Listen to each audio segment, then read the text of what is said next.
Okay, so there we go. It's braised chicken with potatoes and carrots.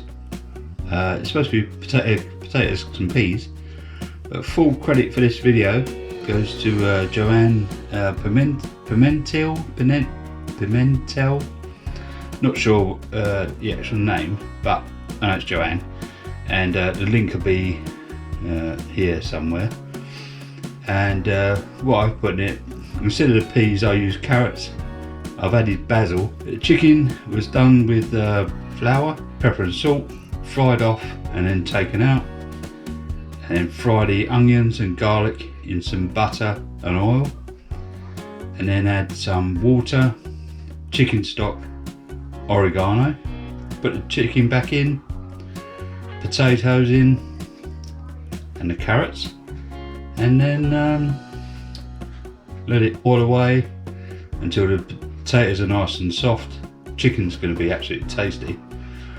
And I added some fresh chopped basil on top, and so it smells lovely.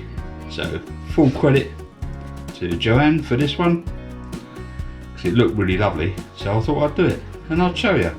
So pop over and see Joanne's channel, link down here, and give her a follow. She deserves it. She has some really nice recipes over there. So thank you very much for watching, and I'll see you next time. See you later guys, bye.